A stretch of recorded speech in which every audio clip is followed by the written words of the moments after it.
Yo, what's good guys? This is Nightwing2303 from WearTesters.com. Today we got a detailed look and review of these guys right here. This is James Harden's latest version of his first signature sneaker. This now makes 3, and on the box it says it's the Harden B/E or BE, but we've also seen it be called the BTE. I don't know what any of that means or which one it is. All I can tell you is on the box right there it says Harden B/E, so that's what I'm going to go with. And with that being said, let's go ahead.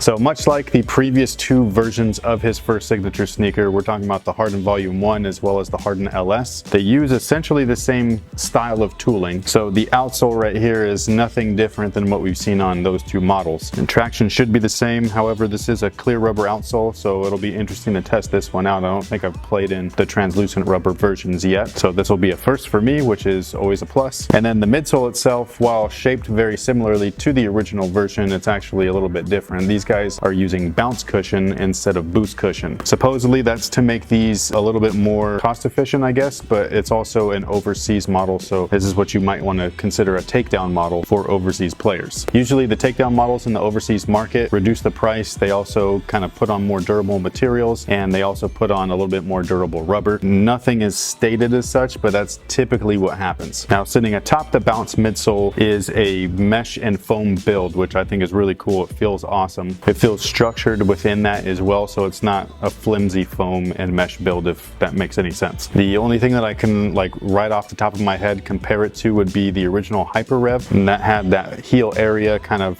built just like this. This is not quite like that. Like I said, this is a little bit more structured, but same essential materials and build. What it'll end up doing is keeping things a little bit more lightweight while still giving you some sort of structure and support, as well as some ventilation for outdoor hooping. My favorite part is the overlays. We have a giant piece of leather here. It smells, I mean, yeah, it smells awesome. If you look at the underside of it, it's just a cut of leather, dude. Like, this is, I just think this is cool. Like the toe cap of the Harden Volume 1, we don't see leather like this on sneakers anymore, like for basketball. And normally you'll see them on a retro, if they even give you like good quality. But to see it on a modern performance shoe, I think is awesome. It ends up mixing a little bit of the old with the new, gives it a really cool contrasting look too. This is probably my favorite part about materials like this, is not just that it looks nice or it smells nice or it feels nice. It's that it adds depth to the design. Having these layers on there, it just looks awesome. It's not a flat piece of one material, and that's something that I feel is missing in today's footwear